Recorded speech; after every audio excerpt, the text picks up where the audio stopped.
할렐루야, 반갑습니다. 설교 외전 시작하도록 하겠습니다. 하나님 말씀은 요한복음 16장 13절 한 구절 읽고 시작하도록 하겠습니다.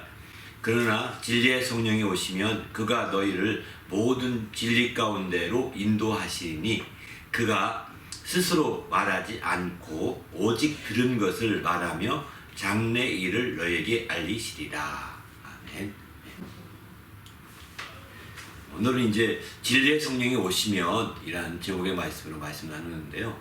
오늘 말씀을 통해서 우리가 궁금했던 부분이나 또 설교를 준비하면서 그 전후에 있었던 그 배경 말씀에 대해서 함께 나누면서 오늘 설교 외전을 시작하고자 합니다. 질문부터 받도록 하겠습니다. 말씀의 서론 부분에서 아버지께서 가셔서 성령을 받아서 보내주신다고 하셨는데 아버지께 가신 게 왜 중요한가요?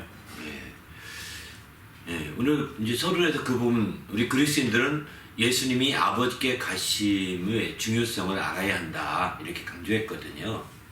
그러니까 아버지께 가신다고 하는 것, 그 제 아들은 그걸 잘 이해하지 못했습니다. 아버지께 가신다고 할 때 그 부분에 대해서 제 아들은 이해하지 못해서 이게 무슨 말이지? 예수님이 떠나시면 안 되는데 예수님이 우리와 늘 함께 하셨고 그분이 아버지 어디 잠깐 외유했다 오시는가? 또 어디 누구를 만나고 오시는가? 이런 식으로 이제 생각했던 것 같습니다. 그러다 보니까 제 아들은 그 부분에 대해서 옥신각신하면서 이제 본문 16절 이하 쭉 그 부분에 대해서 얘기합니다. 17절에 가서 그래서 이런 얘기하는 거예요. 내가 아버지께 감이라 하신 것이 무슨 말씀이냐 하면서 너희가 얘기하는데 이 부분에 대해서 이제 주님이 그들이 얘기하는 것을 주님이 아시고서 언급하시는 거죠. 아버지께 가신다고 하는 것이 왜 중요하냐면 그분이 그냥 놀러 가시는 것이 아닙니다. 그분이 그저 개인적인 일이 있어서 가는 것이 아닙니다. 그분이 아버지께 가는 것은 우리가 알다시피 이제 성령, 보혜사 성령을 이제 보내주시기 위해서 가시는 거죠.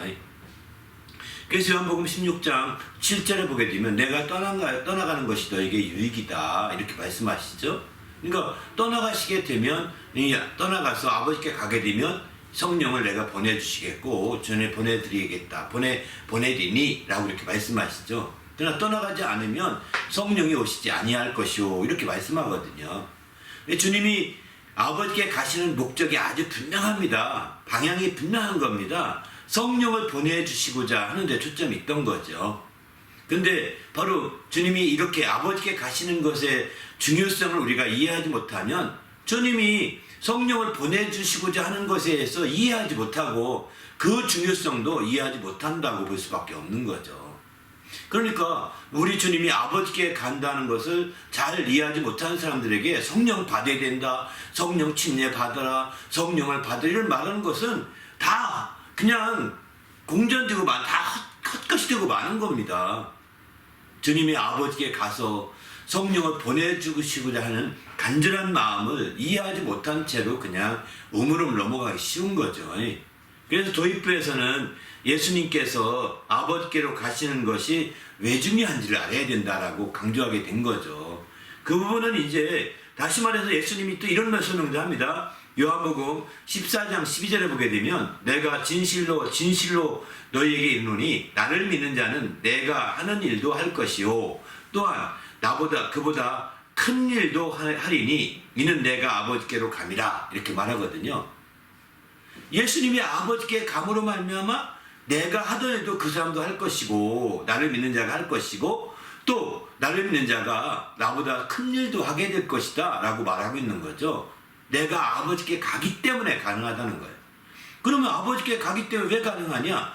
바로 성령의 지원을 받기 때문에 바로 예수님이 하신 일도 할 수 있고 예수님보다 더 큰 일, 여기서 큰 일이라고 하면 더 위대한 일이라는 개념보다는 더 많은 일도 할 수 있다고 이렇게 보셔야 될 것 같습니다.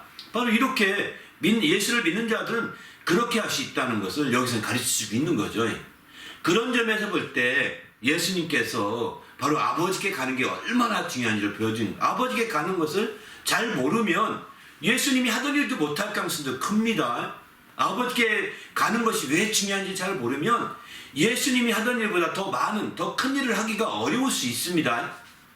바로 예수님께 가는 것이 중요하다는 걸 깊이 깨닫고 또 그것 때문에 이제 예수님께 간 일을 통해서 하나님의 역사가 이루어지고 그 성령의 역사가 이루어지도록 간구할 때에 예수님을 믿는 자들은 예수가 하던 일도 하고 또 예수께서 하던 일보다 더 많은, 더 큰 일도 가능하게 되는 거죠.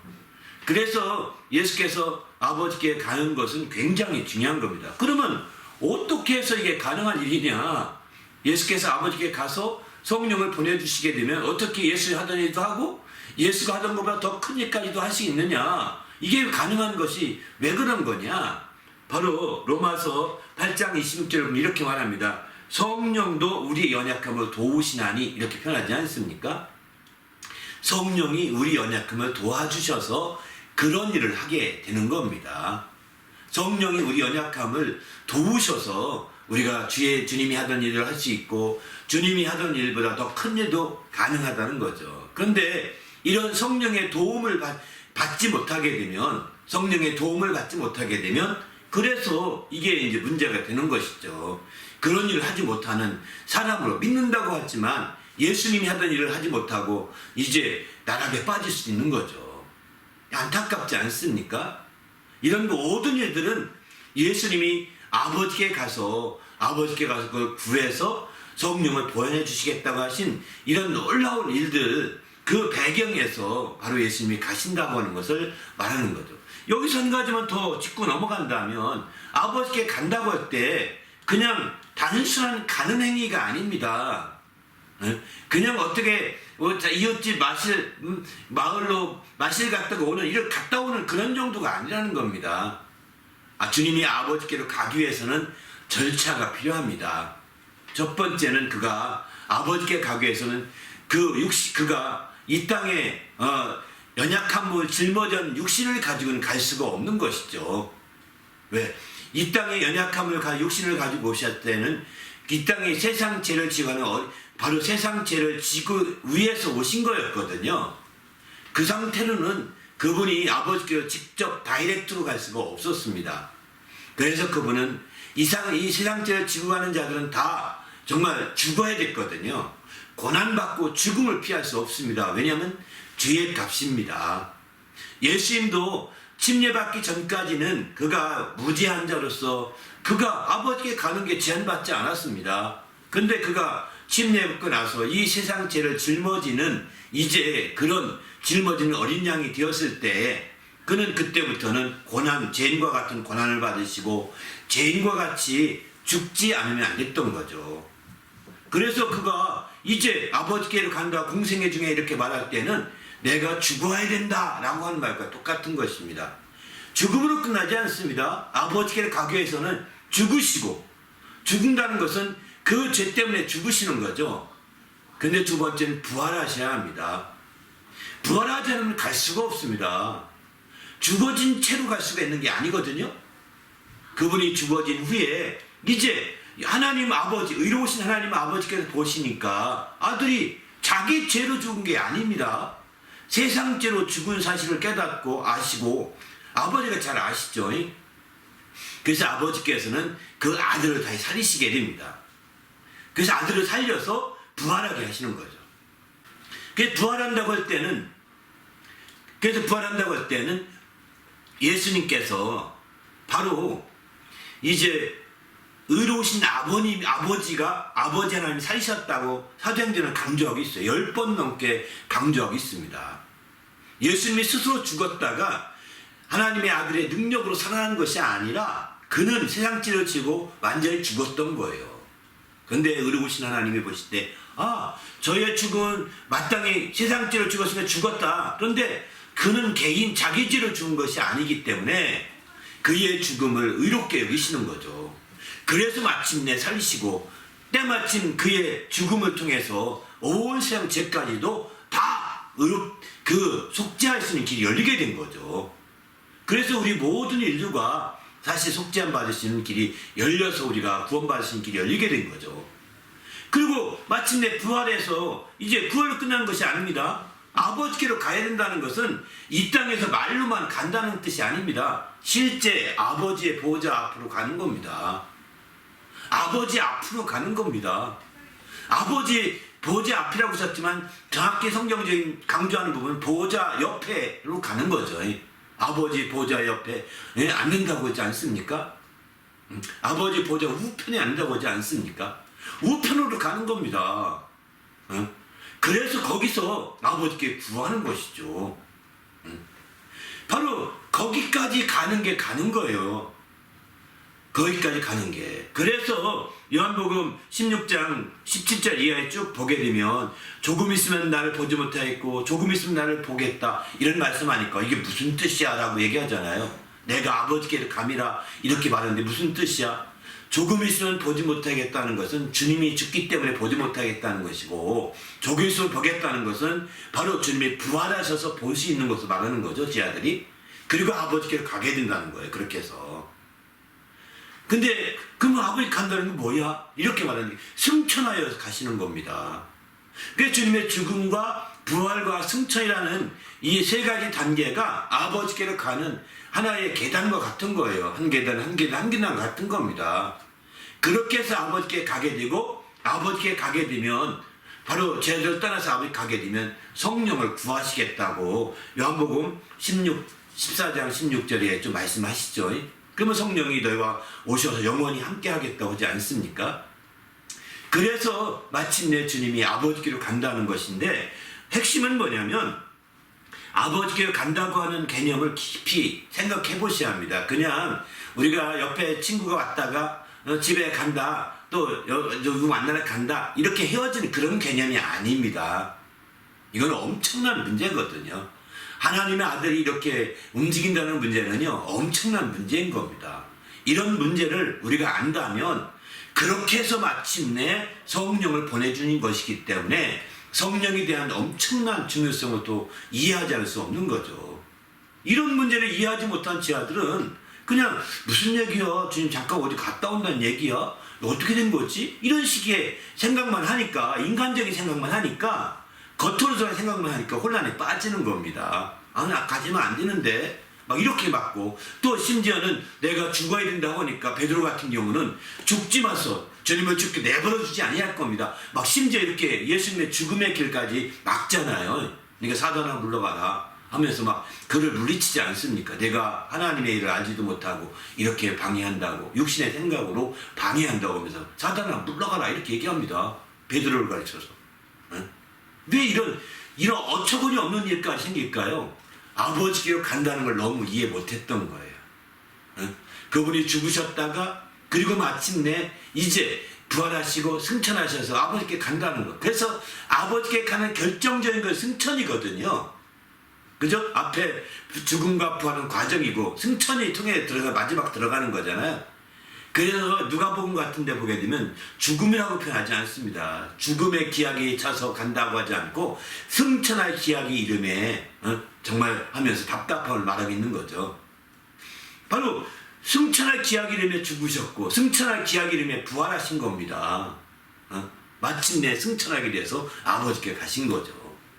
히브리서도 그래서 승천하신 자, 승천하시니 예수 그리스도를 강조하고 있습니다. 바로 우리의 대지상은 승천하신 이인 예수 그리스도시라 이렇게 말하지 않습니까? 승천을 그래서 아버지께 가는 아주 결정적인 것이 승천이에요. 우리는 그런 차원에서 볼 때 아버지께로 가는 그런 것들에 대해서 잘 이해하시고 그 중요성을 이해하면서 한편 이제 그렇게 해서 보내주게 됐던 성령이 얼마나 귀한 것인지를 좀 안다면 아마 정말 서로가 아주 깊은 관계가 있으니만큼 아주 유익할 거라 생각합니다. 할렐루야. 성령이 진리로 인도하신다는 게 어떤 의미인가요? 그 성령이 오늘 본문에 보면 진리의 성령이 오시면 너희 모든 진리 가운데 인도하신다 그렇게 말씀하시죠. 아마 설교 중에도 여러 번 말씀했는데 다시 한번 간단하게 요약해 본다면 이렇게 볼 수 있을 것 같습니다. 여기서 모든 진리라고 표현하고 있잖아요. 성령이 오시면 모든 그분이 진리의 성령이기 때문에 모든 진리 가운데를 인도하신다는 겁니다. 저는 이 부분이 굉장히 중요한 것 같습니다. 여기 모든 진리라는 것은 세상에 다 진리를 얘기하잖아요. 모든 대학마다 다 진리를 얘기하거든요. 모든 대학의 설립의 취지가 다 진리 탐구예요. 진리 추구입니다. 그런데 이 성경도 마찬가지 진리잖아요. 그런데 왜 일반 대학이 이렇게 진리를 탐구하고 진리에 초점 두냐면 대부분 최초의 대학이라고 하는 볼리나 대학, 또 그 다음에 대학이 파리 대학인가요? 이렇게 될 겁니다. 이런 대학이 다 신학교로 시작했거든요. 신학대학으로 시작했습니다. 그리고 신학대학에 시작해서 법학대학 이렇게 해서 점점 늘려가서 오늘날 대학같이 된 거예요. 오늘날 대학은 신학과 무관한 대학이 다 있지만 대부분 미국의 유명한 그 사학들도 다 하버드나 프린스턴 다 신학으로 시작한 학교예요. 처음에는 다. 그들의 학교의 설 취지가 진리를 아친 진리가 자유케 하리라는 진리 탐구했던 거죠. 바로 그렇기 때문에 모든 대학, 지금 오늘날은 신학교로 출발하지 않은 대학까지도 이제 진리 탐구라고 하는 목표를 똑같이 두고 있거든요. 그만큼 진리라는 것이 아주 중요하니까 그렇게 얘기하는 거겠죠. 그러니까 각각 다 진리가 있다고 얘기합니다. 그런데 예수님께서 오늘 진리의 성경에 오시면 모든 진리 가운데 인도하신다는 것은요, 그런 모든 진리를 다 포함하는 것입니다. 그런 세상에 말하는 모든 진리를 섭렵한 진리 가운데 인도하신다는 뜻입니다. 그런 세상의 진리 가운데 인도하는 뜻이 아닙니다. 어떤 대학에서 말하는 그 한 가지 진리 가운데가 아니라 모든 세상에 말하는 진리라고 말하는 모든 것들을 포함하여서 마침내 그 진리 가운데로 인도하신다는 거예요. 그래서 여기서 모든 진리 가운데라는 것은, 그래서 저는 진리들 중에 진리 가운데로 인도하신다, 저는 이렇게 말씀드리고 싶습니다.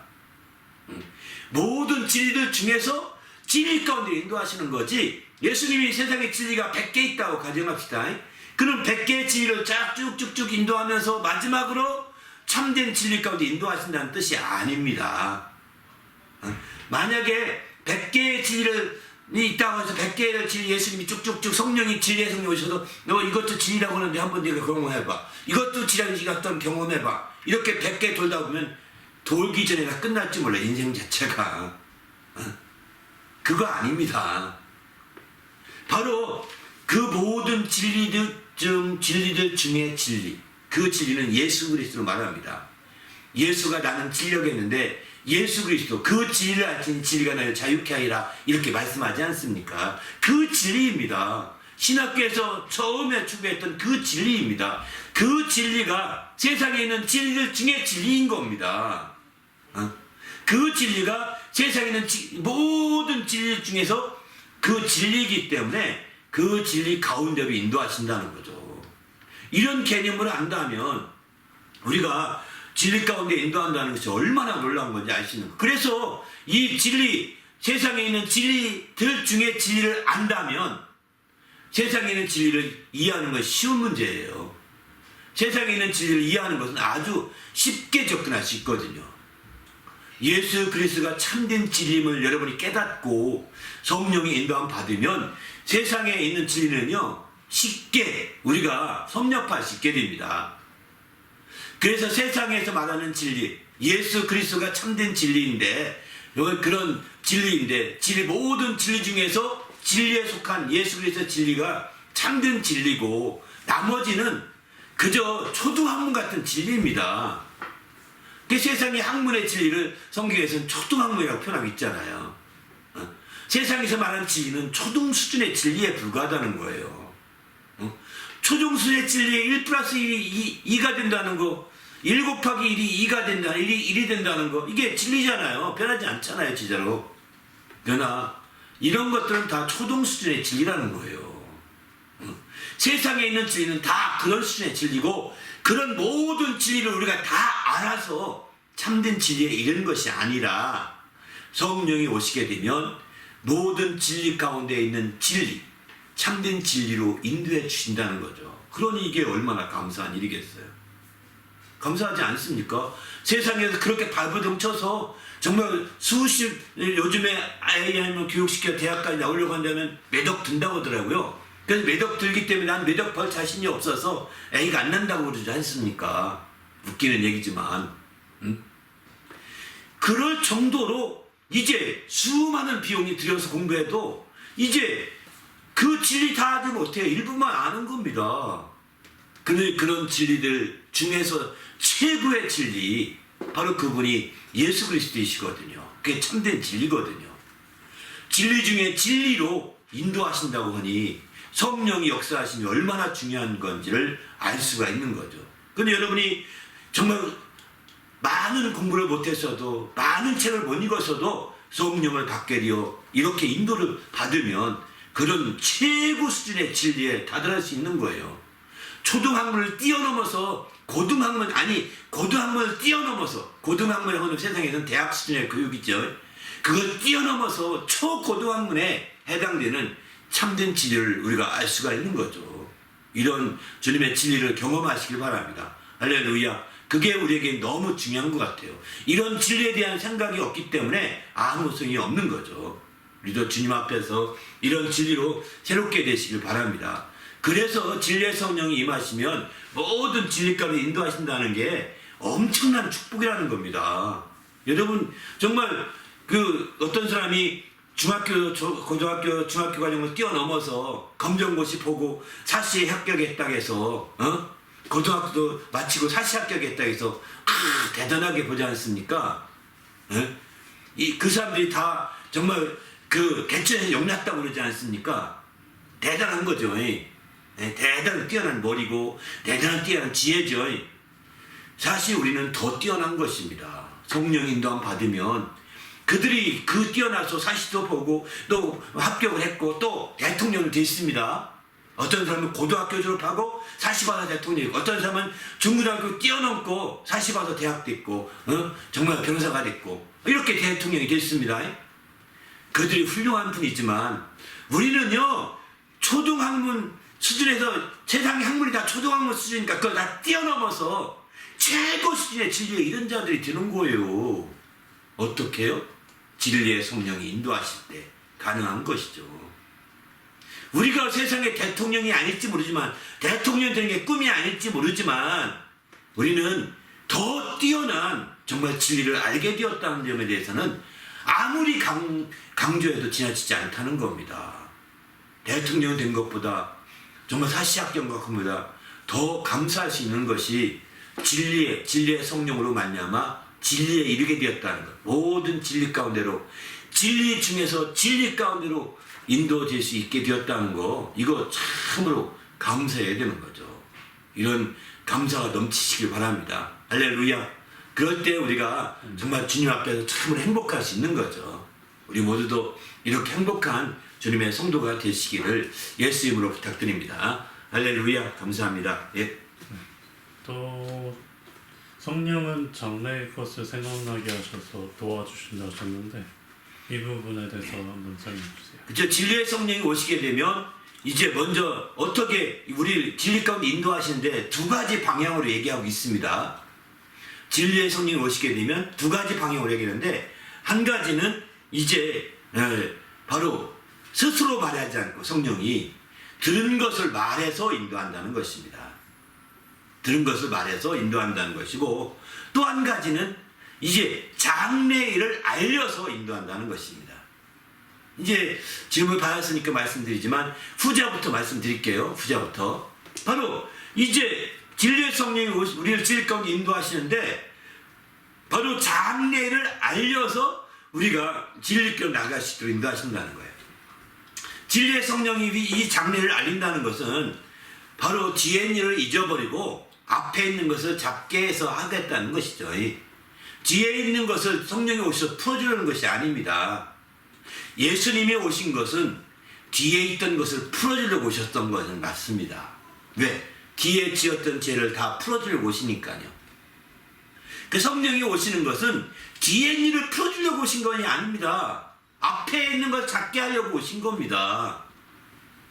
성령을 우리가 의지하면서 돈 벌게 해달라고, 성령을 의지하면서 정말 뒤에 있는 일이 어려웠으니까 이제 돈 좀 벌게 해달라고, 뒤에 인생이 어려웠으니까 이제 방향이 확 뚫어지게 해달라고, 이런 기도는요, 성령을 오해한 것이에요. 성령은 그런 쪽에 역사하지 않습니다. 우리의 과거의 일들을 해결하기 위해 성령이 오지 않았다는 것입니다. 우리 연약함을 도우시되 성령께서 뒤풀이 해주는 것이 아니라 앞으로 향해 갈 수 있도록 연약함을 도우시는 거예요. 그래서 장래일을 알게 하시는 거거든요. 성령이 역사하시면 역사할수록 여러분이 방향이 뚜렷해집니다. 어떻게 살 것인가, 어떻게 내가 할 것인가, 이런 비전이 뚜렷해지게 되어 있습니다. 그래서 마지막 때 성령을 부으시면 그래서 정말 그 노인들은 꿈을 꿀 것이고 젊은이들은 환상을 보게 될 것이고 어린아이들은 예언할 것이고 이렇게 말하지 않습니까? 이런 역사가 다 예언도 미래의 일이거든요. 꿈도 미래의 일이죠. 환상도 미래에 속한 거예요. 성령이 역사하시게 되면. 이게 그저 과거의 일들을 막 붙들고서 내가 돈을 좀 이게 차가 필요하니까 지금 차 없으면 너무 불편합니다. 차가 필요합니다. 성령이여 차를 도와주시옵소서. 내가 가장 연약한 부분이 교통수단입니다. 교통 부분을 연약한 부분을 도와주시옵소서. 성령이 연약한 걸 도우신다고 했으니 도와주시옵소서. 그러면 응답될까요? 저는 기도 방향을 잘못했다고 생각합니다. 성령이 우리 연약함을 도우시더라도 과거의 문제에 연연해서 지금 그런 부분을 육신에 속한 부분을 돌려보시지 않는 겁니다. 예수님은 과거의 연약한 부분, 매였던 부분을 도우시려고 오신 거거든요. 그래서 죄를 불러왔다고 말씀하시고 또 죄를 담당해 주신 거거든요. 환자, 병자를 불러왔다고 말씀하시고 그 병자들을 위해서 주님이 채찍에 맞으신 거거든요. 그래서 주님은 과거의 문제에 매달린 바가 되어서 혼란 가운데 있고 과거의 문제에 어려움 가운데 있어서 힘든 자들을 위해서 그 문제를 풀어주고 억압된 자를 풀어서 자유케 하고 눌린 자를 풀어서 자유케 하고 이렇게 하려고 오신 분이세요. 예수님. 그죠? 그래서 예수님 오셔서 그런 복음이 전파인다라고 막 알리지 않습니까? 성령은요 그렇게 오실 분이 아니십니다. 이미 예수님께 해놓으신 일을 성령이 다시 그것을 반복해 살려고 오신 분이 아니라는 거예요. 성령은 장래의 일을 알리심으로 우리를 진리 가운데 인도하기 원하는 거죠. 성령은 이 장래의 일을 확실하게 하시길 바랍니다. 할렐루야. 그래서 이 장래의 일을 알리셔서 하는데 어떻게 알리시느냐? 오늘 본문에 보게 되면 내 영광을 나타내서 알려주겠다는 겁니다. 내 영광을 나타내리니 성령이 바로 내 것을 가지고 널리게 알리겠습니다. 이렇게 말하죠. 성령이 내 것을 가지고 내 영광을 가지고 알리겠다는 거예요. 그러니 그 우리가 비전을 가지더라도 주님의 영광을 보는 비전을 갖게 되는 거죠. 그죠? 그래서 거기에 목숨을 걸고 순교까지 하는 겁니다. 왜 젊은 사람들이 모든 가능성을 집어치우고 왜 선교하러 달려나가고 선교하기 위해서 막 뛰쳐나오고 이렇게 하십니까? 다른 거 아닙니다. 다른 거 아니에요. 영광을 보았기 때문인 거, 주님의 영광을 보았기 때문인 거거든요. 주님의 영광을 가지고 나타내시는 그 장래를 알리실 때 그 영광을 보았던 겁니다. 주님은 내 것을 가지고 알리겠습니다 했는데 그 내 것이라고 할 때 주님에게 있는 내 것이 무엇이 있습니까? 없잖아요. 그런데 주님이 이 내 것이라고 하니까 주님의 이름으로 가진 것이 세상에 눈에 띄게 없습니다. 주님은 그 외형도 그렇게 배우처럼 영화에 나온 예수 영화에 나오는 배우들처럼 멋진 예수님이 아니십니다. 볼품이 없다고 했습니다. 흠모할 만한 것이 없다고 했습니다. 그의 외모도 그 외모로 가진 것도 별거 없습니다. 그리고 그가 집도 하나 등께 놓지 않았습니다. 여우도 굴 있고 새도 집 있지만 인자는 머리 둘 곳 하나 없다고 그러잖아요. 그가 젊은 날에 열심히 목숨을 위해서 많은 돈을 벌었건만 그가 아무것도 없는 거예요. 자기 힘으로 된 것이. 심지어 마지막 무덤도 자기 게 아니잖아요. 남의 무덤 속에 4월 동안 있었지 않습니까? 자기 거라고 굳이 우긴다면 마지막 운명하면서 떨어진 그 옷이죠. 그 옷을 당시 자색 옷을 임금이라고 사람들이 막 나세렛 그 이스라엘의 임금이라고 유대인의 임금이라고 왕이라고 하니까 그걸 아주 웃기게 하려고 마침내 그에게 자색 옷을 입혔다고 그러거든요. 그 옷이 마지막 예수님 운명하실 때 떨어지지 않습니까? 그 옷을 나눴어요. 그게 마지막 자기 거라고 할 수 있겠지만 그것도 세상에 찢어갔지 않습니까? 물론 이렇게 째어갔던 이유는 성경 말씀 이루기 위해서죠. 왜? 시편에 그런 말씀 나오니까요. 이렇게 자기 것이 없어요. 그러면 왜 자기 것을 가지고 알리겠다고 하느냐? 16절에 있는 말씀, 무릇 아버지께 있는 것은 다 내 것이라. 그러므로 내가 말하기를 그가 내 것을 가지고 너에게 알리시리라 하고 이렇게 말했다는 거예요. 바로 아버지께 있는 게 다 내 것이라는 거예요. 그러니까 예수님이 육신으로 바라보면 볼품도 없고요, 가진 것도 없고요, 바라볼 것도 없고요, 아무 흠모할 것이 없는 거예요. 영적인 눈으로 바라보게 되면 그에게 영광이 있음을 보게 되고, 아버지 것이 다 그의 것이기 때문에 가진 것이 내 것을 가지고 알린다고 할 때 관심이 많은 거죠. 거기에 대한 우리 영적인 우리의 정말 그 기쁨이 있는 거죠. 그거에 대한 소망이 있는 거죠. 그래서 순교하는 겁니다. 나이 든 자나 젊은 자나 할 것 없이 정말 이렇게 성령을 받은 자들이 순교해 나갈 수가 있는 거죠. 이렇게 해서 장래를 알리시는 거예요. 그래서 마침내 그 영광을 보고 이제 진리 가운데 달려나갈 수 있도록 하시는 거죠. 더구나 이 영광이라는 것은 진리 가운데 있는 영광이거든요. 그러니까 정말 그 영광을 바라며 더 큰 데에 나가는 거고, 그렇게 해서 마침내 승리하게 되는 거죠.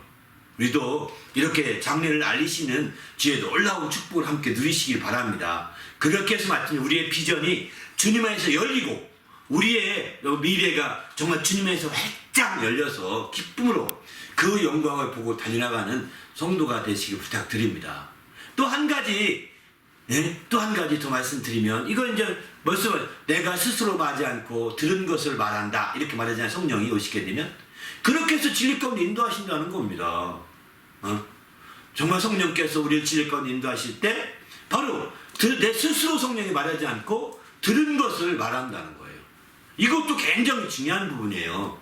이 부분도 한번 잠깐 정리하고 넘어갈게요. 이 부분 보자면 바로 여기서 성령이 마음대로 인도하지 않는 겁니다. 예수님도 이 땅 오셨을 때 마음대로 하지, 자기 뜻대로 하지 않았습니다. 이제 아버지의 뜻대로 하는 것이 내 뜻이다라고 이렇게 말하고 있는 거죠. 내가 세상에 행하러 온, 내가 이 땅에서 행하러 온 것은 아버지의 뜻대로 하는 것이라고 말하지 않습니까? 그것을 나의 양식으로 삼는다라고 이렇게 말하고 있습니다. 그렇게 하듯이 성령도 마찬가지입니다. 성령도 임의로 자기 뜻대로 말하지 않고 들은 것을 말한다는 것은 예수께서 가르치신 말씀을 다시 말한다는 겁니다. 예수께서 일러준 말씀을 다시 말한다는 것입니다.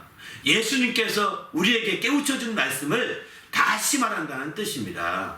예수께서 우리에게 일깨워준 말씀을 다시 깨우쳐 주겠다는 뜻입니다. 그냥 밑도 끝도 없이 무조건 처음부터 새롭게 하는 게, 그래서 스스로 말하지 않고 들은 것을 말하고 이렇게 말하고 있는 거죠. 들은 것을 말하고. 다른 성경의 요한복음 14장 16절에 보게 되면 다른 것을, 거기서는 들은 것을 생각나게 하고 이렇게 말하죠. 생각나게 한다는 것입니다. 기억나게 하고 생각나게 해주시는 거예요. 이렇게 해서 진리 가운데 인도하시는 거예요. 이렇게 들은 것을 말하고 들은 것을 생각나게 하고 기억나게 하시기 때문에 우리가 어떤 것이 필요하냐면 말씀을 많이 들어야 된다는 겁니다. 성경을 많이 읽어놔야 된다는 거예요. 들은 것 중에 대부분이 어떤 성경에 있는 말씀이거든요. 당시의 제자들에게는 성경이 기록되지 않았었지만 직접 예수께 들었던 말씀이 많이 있지 않습니까? 그 들은 걸 말하지만 오늘날 우리에게는 그 들었던 것들을 종합해서 성경으로 기록된 것이 복음서잖아요. 이 복음서 말씀을 많이 읽어놓으라는 것입니다. 복음서 외에 또 다른 성경도 많이 알고 깊이 있게 성경 공부해 놓으면 성령이 우리에게 다시 우리가 알고 있는 말씀을 정말 듣게 해 주실 때, 가르쳐 주실 때 훨씬 우리가 이해하기 쉬운 거죠. 여러분 영어 배울 때도 마찬가지지 않습니까? 먼저 영어를 많이 알고 단어를 많이 알고 또 먼저 공부를 많이 해놓으면 영어 공부 훨씬 수월하거든요. 그러나 안 해놓으면 수월하지가 않습니다. 먼저 공부해놓으면 듣는 게 수월해지는 겁니다. 안 하면, 원천적으로 안 하면 시간이 많이 지나야 되는 거예요. 시간이 많이 지나야 들을 수 있는 거거든요. 그러나 이렇게 성경 공부를 먼저 해놓으면 이제 주님이 스스로 말하지 않고 들은 것을 말할 때 더 놀라운 역사를 이룰 수가 있는 거죠. 우리도 주님 안에서 이런 놀라운 축복을 함께 누리시길 바랍니다. 그래서 주님이 성령이 스스로 말하지 않고 들은 것을 말하신다고 할 때 우리가 정신을 바짝 차려. 성경과 필요성 여기에 있는 거예요. 성경을 읽는 필요성 여기에 있는 거예요. 매일매일 큐티하는 이유가 여기에 있는 겁니다. 그런 말씀들을 통해서 무장되어 있을 때 성령께서 훨씬 쉽게 우리를 기억나게 하시고 생각나게 하시고 또 깨우쳐 주시고 또 일깨워 주시고 또 마침내 듣게 해주시는 거죠. 우리 모두가 이렇게 들어서 그렇게 듣게 되면 그대로 따라가기만 하면 되는 겁니다. 그러면 진리께로 나갈 수 있는 길이 열리는 거거든요. 그거를 이제 여러분이 멀리 하지 마십시오. 그걸 무시하지 마십시오. 여러분에게 생각지 않았는데 말씀이 떠올랐다? 그러면 그 말씀을 붙들어야 됩니다. 성령이 생각나게 해주신 것입니다. 그리고 그 말씀대로 순종해야 합니다. 그런 식의 생각을 하시면 당신도 참으로 진리 가운데로 나갈 수 있는 길이 활짝 열릴 것입니다. 그러나 여러분이 성령이 이렇게 생각나게 하시고 듣게 해주신 말씀이 있어도 무시하죠. 자꾸 내가 왜 그런지 몰라. 너 오늘따라 이상하네 하고 이렇게 무시해버리면 그게 한두 번만 반복되면 그렇게 성령은 생각나기도 안 하고요. 또 들려주지도 않습니다. 네, 성령은 아시거든요. 그래서 우리는 성령의 인도하심을 따라서 이렇게 나가야 되겠다 생각이 듭니다. 그래서 이렇게 성령의 진리 가운데 나가기 원하는 만큼 우리가 철저하게 이렇게 정말 그 말씀을 공부하고 그 원하는 만큼 더 성경을 읽고 원하는 만큼 더 성경을 또 듣고 또 설교도 많이 듣고 이렇게 하다 보면 여러분이 참으로 진리 가운데 더 행복할 수 있을 것입니다. 할렐루야. 그래서 우리 모두도 이런 진리 가운데 더 행복하고 진리 가운데 진리 인도받아서 자유할 수 있는 성도가 되시길 부탁드립니다. 할렐루야. 방금 말씀하신 대로 성령의 인도하심이 둔감해졌을 수 있잖아요. 그랬을 경우에 우리가 어떻게 해야지 성령의 인도하심을 잘 받을 수 있을까요? 일단은 성령의 인도하심이 둔감하게 됐기 때는 일단은 회개부터 해야 됩니다. 이것도요. 성령도 인격적이신 분이신지라 내가 성령을 조금이라도 제한했거나 근심하게 했던 걸 용서해달라고 무시했던 걸 용서해달라고 정말 그 부분에 대해서 정말 돌이키는 기도가 필요한 거죠. 그냥 성령은 이제 그 제한하면 이건 뭐 어떻게 해결할 길이 없으니까 어쩔 수 없고 이제부터 열심히 살면 되지. 그렇게 하지 마시고 우리가 죄를 범했을 때 회개하듯이 이제 성령에 관계된 제약이 있을지라도 설령 어떤 성령을 근심께서 어떤 게 성령을 희방하거나 성령을 거역하게 되면 사심이 없다고 했거든요. 설령 여러분이 성령을 회방하거나 성령을 거역해서 사심을 얻지 못할 그런 죄를 범했을지라도 회개하는 건 필요합니다. 새롭게 살겠다고 결단하는 것이 회개거든요. 그리고 그렇게 회개한 다음에 이전과 다른 삶을 사는 겁니다. 이전과 다른 삶을 살겠다고 또 기도하고 이제 성령께서 옛날에 내가 성령이 말씀 생각나게 하신 걸 무시했는데 이제 무시하지 않겠습니다. 다시 또 생각나게 해주십시오. 옛날에 말씀이 떠올랐는데 그걸 내가 있었습니다. 하나님 분명히 생각나면 그렇게 회개하는 거예요. 돌이켜서요. 내가 다시는 무시하지 않고 그 말씀을 그대로 순종하겠습니다 하면서 막 이렇게 기도하는 거예요. 그렇게 기도하고서 이제 계속해서 기도하면서 성령이 정말 나에게 들은 것도 생각나게 하시고 기억나게 해달라고 간절히 우리 주님의 이름으로 기도해야 되는 거죠. 성령께 직접 기도하는 건 아닙니다.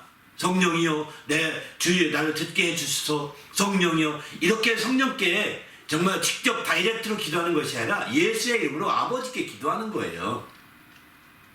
오해해서는 안 됩니다. 성령이 역사하기 위해서 예수의 이름으로 아버지께 회개하는 기도를 하는 거예요. 성령을 거역하게 한 것도 아버지 하나님께 죄를 범한 거거든요. 그러나 이제 그렇게 해서 정말 아버지께 회개해서 상달시키고 그렇게 해서 마침내 성령이 역사하도록 인도해달라. 그러면 성령은 예수의 이름으로 오시고 예수의 이름으로 역사하시거든요. 예수의 이름으로 역사하시기 때문에 바로 예수께서 이제 방향 설정을 해 주실 거라고 생각합니다. 그러면 예수께서 성령과 어떻게 교통할지 모르겠지만 무슨 얘기인지 아시겠죠? 그 방향 설정이 되시면 성령이 또 한 번 역사하실 거예요. 이제 들은 것 생각나게 하시고 또 들은 것도 또 기억나게 하시고 가르쳐 주기도 할 겁니다. 그때는 다시 그렇게 반복하지 않도록 정신 바짝 차리고 있다가 이제 그때부터 내가 달리 나가는 거예요. 그렇게 되면 이제 더 온전히 주의 뜻대로 살 수 있는 길이 될 수 있는 거죠. 그래서 성령으로 말미암아서 이렇게 정말 인도를 받으시기 바랍니다. 혹시 한 번, 두 번, 아니 10번도 좋아요. 그런 적이 있다 하더라도 다시 회개하고 새롭게 시작하자고요. 그러면 이런 질문 하겠죠. 아니 사심이 없다 했는데 이전에 내가 못했던 걸 아이고 그거 어떡하죠? 어쩔 수 없습니다. 그 부분에 대해서는 마이너 점수를 피할 수가 없습니다. 사시지 않는다고 하는데 사해 주시겠어요? 우리가 결단하는 거죠. 다시는 그러지 않겠다고 결단하는 회개의 기도지 사함을 받아서 꼭 사함 받겠다는 기도가 아니에요. 말씀이 그러니까 이제 그 부분에 대해서는 과거에 놓고 그때는 내가 마이너스 20점이다. 마이너스 좀 갖고 이제 플러스 100점을 맞아야 되는 겁니다. 그래서 전체로 상쇄시켜서 더 올라간 점수, 플러스 점수를 맞아야 되는 거죠. 우리가 과거에 그렇게 해서 우리가 마이너스 점수가 많다면 이제부터는 더 주의 뜻대로 해서 플러스 점수가 많을 수 있도록 깨어있을 수밖에 없는 거예요. 그쪽으로 더 달려나가야 그게 가능한 거죠. 우리도 주님 안에서 이렇게 새롭게 될 수 있기를 부탁드립니다. 할렐루야. 그러면 이제 주님 앞에 더 그래서 이런 얘기도 하죠. 옛날에 죄를 많이 진 자들은 회개하고 나서 더 열심히 한다는 얘기 듣지 않습니까? 회개하고 나서 왜? 옛날에 죄를 지어서 그게 더 큰 은혜로 느껴지거든요. 그게 더 큰 은혜.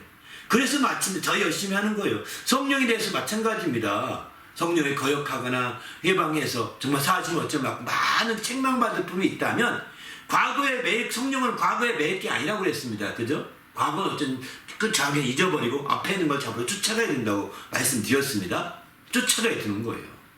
장례를 알리시는 것에 따라 앞을 향해 쫓아가는 것입니다.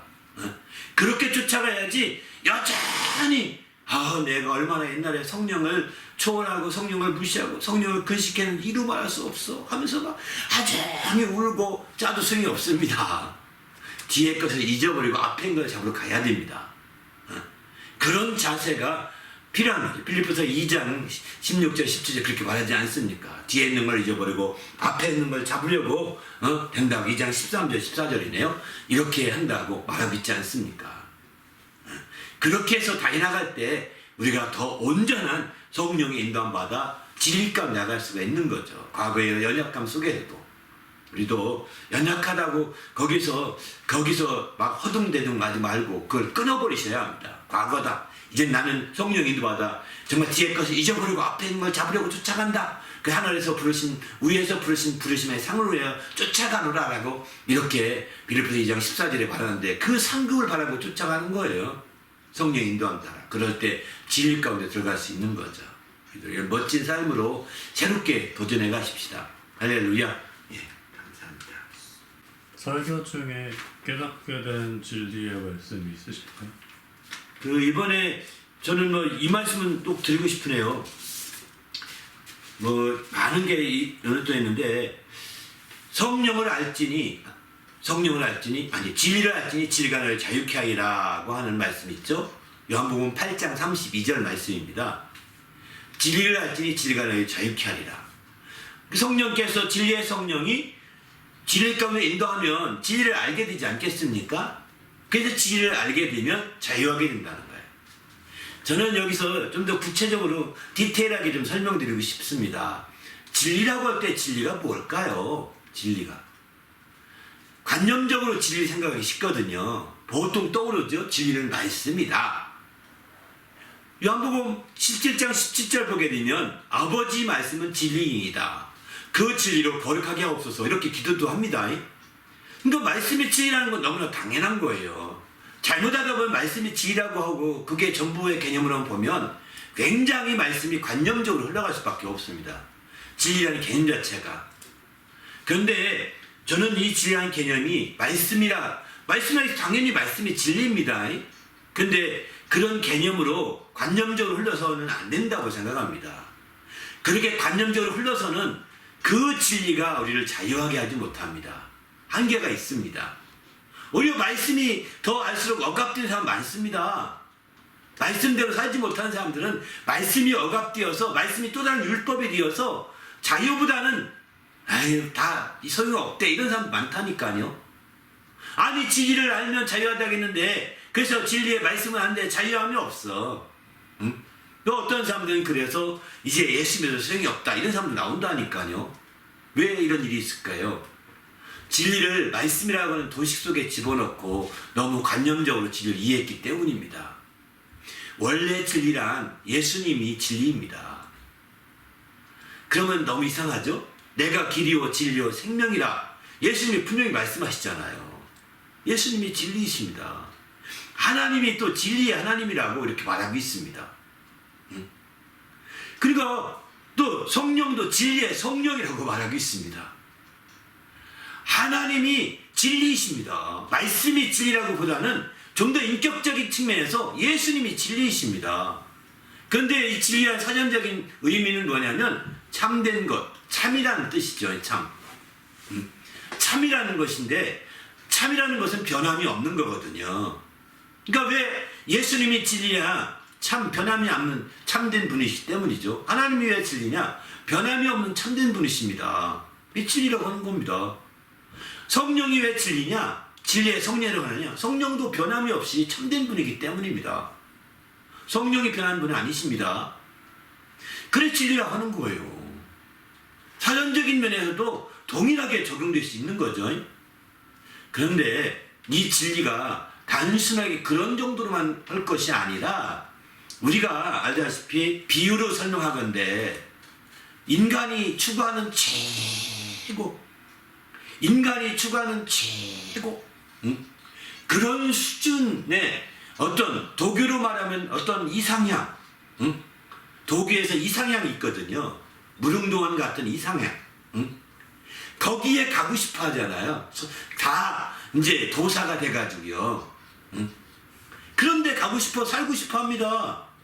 불교로 말하면 해탈해서 정말 그런데 참 극락이라는 뜻이 뭐냐면 최고 지극할 극자에다가 기쁠락자 쓰거든요.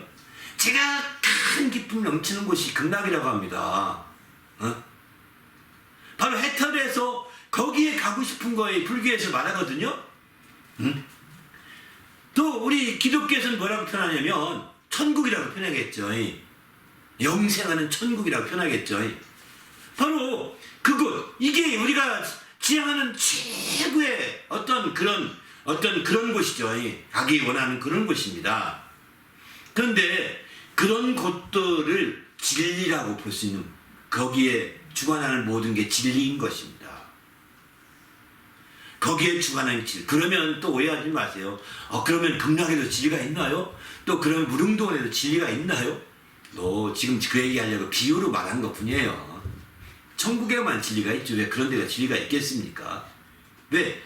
예수님이 있는 곳, 하나님이 계신 곳, 성령이 역사하는 곳에만 진리가 있는 곳이거든요.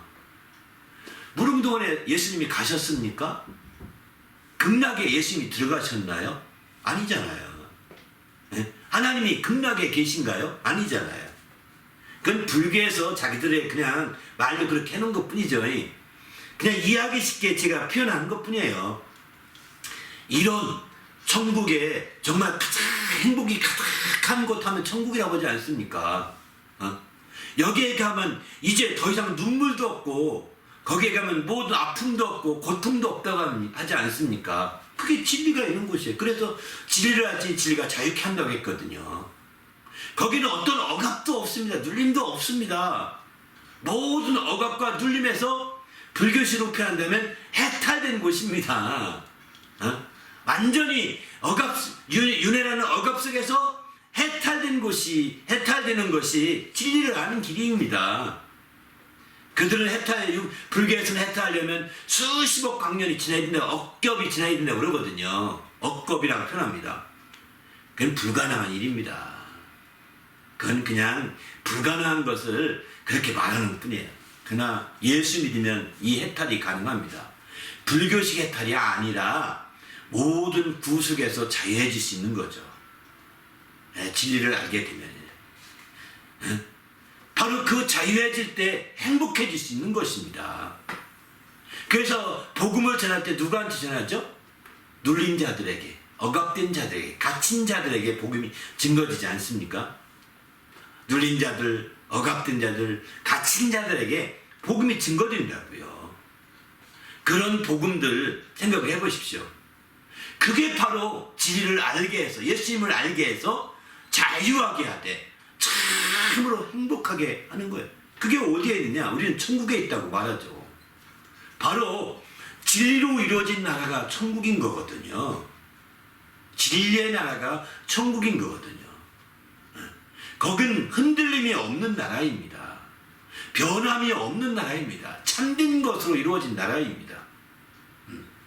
그런 진리라는 것을 그저 막연하게 여러분이 그냥 말씀, 진리 뭐 이렇게 생각하지 마시고, 우리가 생각할 때 최고로 좋은 것, 우리가 생각할 때 최상으로 막 선하고 좋은 것, 최선으로 우리가 구하는 것, 최고로 하여튼 모든 채자 다 붙여서 우리가 소망하는 것, 이게 바로 진리가 속하는 거예요. 진리에 속한 것을 다 우리는 그렇게 구하는 거거든요.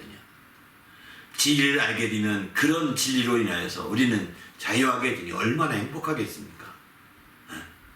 그래서 저는 진리로 할지니 진리가 너희를 자유케 하리라 이렇게 말할 때 자유한다는 것을 바꾸고 싶어요. 진리를 할지니 진리가 너희를 행복하게 하리라, 이렇게 말씀을 좀 바꿔서 말씀하고 싶습니다. 왜냐하면 참된 자유가 행복의 근원이기 때문입니다.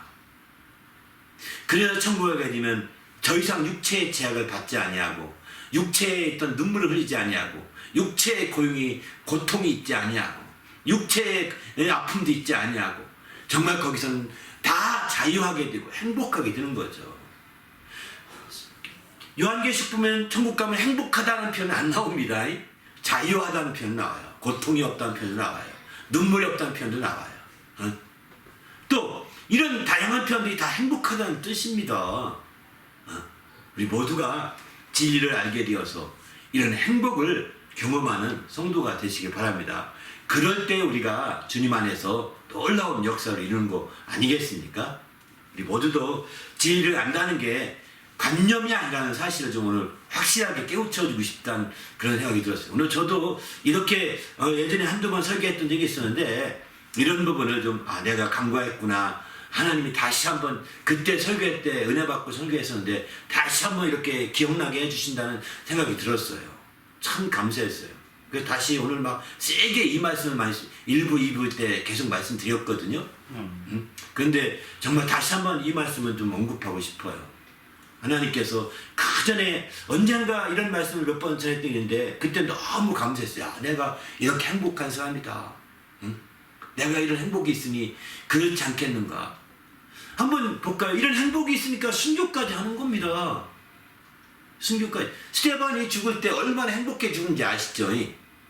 돌에 맞아 죽으면서 가면서 얼굴이 환하게 얼굴이 펴있고 피 흘리면서도 주여 저들의 여차례에 돌리지 마옵소서. 저들은 자기 죄를 모르나이다 하면서 이렇게 죽지 않으시. 예수님이 죽으실 때 마찬가지잖아요. 행복해하면서 죽으신 거예요. 왜 그럴까요? 바로 이젠 더 이상의 육체의 속박에서 벗어나는구나. 그리고 참으로 진리를 알고 진리의 나라에 들어가서 자유함을 누리게 되었구나. 아니 얼마나 기쁘겠습니까? 그렇지 않아요? 육체의 속박이 얼마나 대단한 건데요. 여러분 육체의 습관 하나 못 고치는 이유가 뭔지 아십니까? 이 속박이에요. 다 못 벗어난 거예요. 그걸 벗어날 수 있는 유일한 길은 진리를 인도함 받아야 되죠. 진리의 성령으로. 그러면 이제 자유하시게, 행복하시게 되는 겁니다. 왜냐면 진리의 성령이 역사하시게 되면 갈라디아 5장 16절 이하에 보게 되면 성령을 따라 행하라. 그러면 육체 욕심 이루지 아니하리라 이렇게 말하거든요. 육체 욕심에서 벗어나시게 된다는 겁니다. 17절 보게 되면 성령은 육체의 소욕을 거스르게 한다고 했어요. 성령을 따라가게 되면 육체의 소욕이 작동하지 못하게 됩니다. 그 성령을 따라서 자꾸 가려고 하는 거예요. 그러면 육체의 소욕이 작동하지 못하고 그리고 육체로부터 자유하게 되는 거죠. 예? 그러니 얼마나 행복하겠어요. 내가 이겼다. 내가 이겼다. 저도 그런 행복을 많이 느끼고 삽니다. 그렇게 여러분이 정말 주님 안에서 성령 인도함 받아 느끼기 바랍니다. 그러나 이제 그렇지 않으면 어떻게 될까요? 그렇지 않으면 육체가 당신의 영혼 성령 역사하지 못하도록 거스르게 한다는 것입니다. 육체가 성령을 또 거스르게 한다고 말하고 그래서 마음에 원하는 것을 하지 못하게 한다고 갈라디아서 5장 17절 하반절에 그렇게 말하고 있습니다. 우리는 그런 측면에서 정말 육체 성령의 인도함 받지 않는 거 그럴 수도 있죠. 다 받나요? 이렇게 말하지 마세요. 물론 다 못 받을 수도 있지만 그걸 전제로 말하면 당신 육체의 편이 돼가기 쉽습니다. 자꾸 못 받으면 또 회개하고 또 바꾸자 해야 되고 또 바꾸자 하고 또 바꾸자 이렇게 해야지 바로 육체의 모든 소욕을 끊어버리고 진리 안에서 참된 자유의 행복을 느낄 수 있는 거죠. 그러나 그렇지 않으면 육체의 그 소욕으로 인해서 성령이 제한받습니다. 그리고 마음은 난 내 뜻대로 살고 싶은데 그걸 이루지 못하게 만들어갑니다. 안타깝죠. 이게 바로 불행의 길로 가는 것입니다. 예수 믿고 정말 불행의 길로 가지 마시고 예수 믿은 만큼 행복한 길로 나가시길 바랍니다. 그것은 바로 성령의 인도함을 받는 것입니다. 그럴 때 성령이 진리 가운데로 인도하시게 되고 그리고 진리를 알게 될 것이고 그 진리로 말미암아 자유하게 되며 참된 행복을 만끽하게 인도해 주실 것입니다. 모두가 성령으로 말미암아 이런 참된 행복을 누리는 우리 모든 성도들이 되시기를 예수님의 이름으로 부탁드립니다. 할렐루야.